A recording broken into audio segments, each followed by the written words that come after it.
Here at Equity Gallery, checking in on my show, and I'm going to paint a sketch of the skeleton of the Washhouse. And this is my setup. This is also the setup that I often use when I paint outside, which originally that's what I thought I was going to be doing until I was allowed to come in here and paint. So basic, very simple set of brushes. I have my easel. Right now I'm drawing with a watercolor pencil, which actually a few different students encouraged me to try, and I thought at first they seemed like too gimmicky, but actually they work great to get started. I'm using this tool that I kind of just love as well, that's kind of kidney shaped, that's a rubber thing that I would recommend. It helps when you're just needing to make a quick line. And so I'm adding in the oil right now and starting to work on top of that. That's the other thing. It kind of fades seamlessly into the paint and allows you to kind of set up the drawing. Whereas charcoal or graphite, you have this ghost of gray, which in this case, I'm going back with sort of a neutral tone. I've done this before where I come in and make an installation and then want to somehow save it.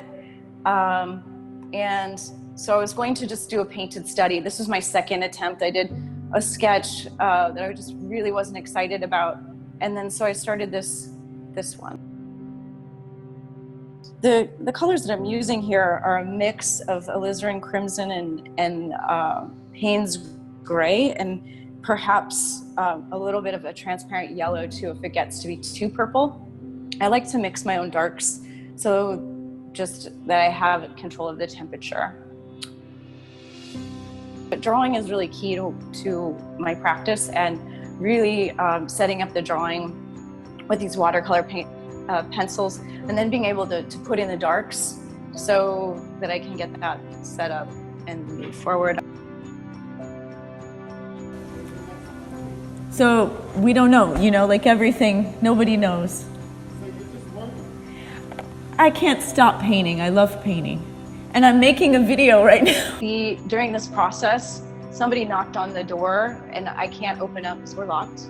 But part of the great thing about being outside in public is really getting a chance to interact with different people and meet all sorts of various individuals. And this is a young artist that lives on the Lower East Side that we exchanged Instagram handles, and he said, if you need anything, let me know. I'm just down there.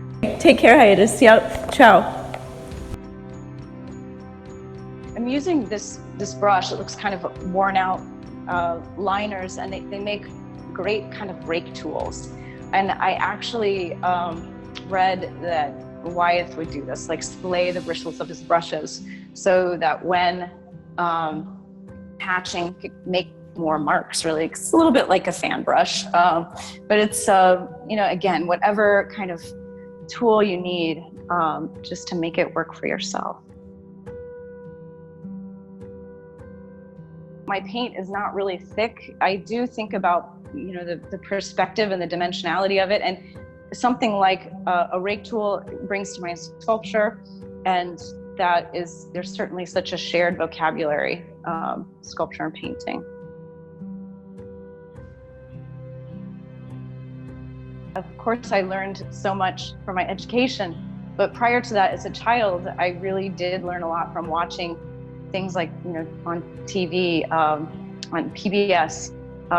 So sometimes it's amazing how much we can learn from that. It seems, how does one paint grass? But I'm not really thinking of it blade by blade, but it kind of looks like it. I studied with a painting instructor in undergrad who painted a lot of landscapes, and she would talk about using the back of a match book cover, and she smoked a lot, so she would use the backside as like a wedging tool to make the grass. So again, whatever works. Honestly, I don't really like painting. I'm sorry, I should finish that statement. I love painting. I don't really like painting from imagination. but really in this instance I am. And it's not really imagination, it's memory. At this point, I've painted a lot of grass and so on. So I guess I'm trying to remember how that feels to be outside at this moment and painting the grass in. Ideally, I would have maybe taken this with me outside to do that if I could go back to this place. Often when I paint from memory or imagination, it will seem static or just lacking in kind of breath. I might end up splattering it with some terps to try to reawaken the surface. And you can see the ground plane of where the person's lying. You see there's a dispersion happening on the ground plane. So if you're using a more viscous, this medium is fatter that I've been using so far. And so the terps makes it just disperse. I want the focus to be more in the foreground of the painting. What I'm doing right now is actually kind of scratching off any paint that I didn't want that inadvertently got in here and re-articulating the structural aspects with this X-Acto knife, which might seem a little rough, but I'm not cutting it and just scratching it a tiny bit and using the ruler. I remember at one point, a good friend of mine, painter, we did a studio visit or a chat, and I remember him saying, why don't you just use a ruler? And for some reason, I always thought, you can't use a ruler. An artist should be able to just draw without using tools. But I mean, I guess I had all sorts of ideas of what you can and cannot do. But I guess my point being is use whatever it takes to make what you want.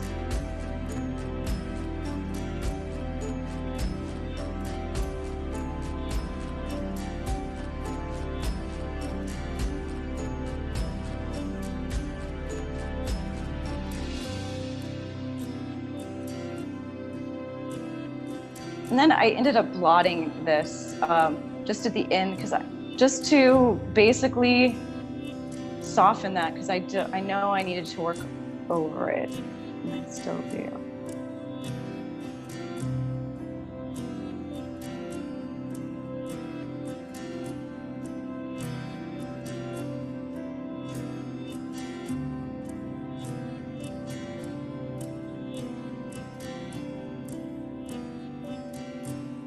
But this is the state that it's in right now, and this is the palette after I worked on that passage. And it still has a ways to go.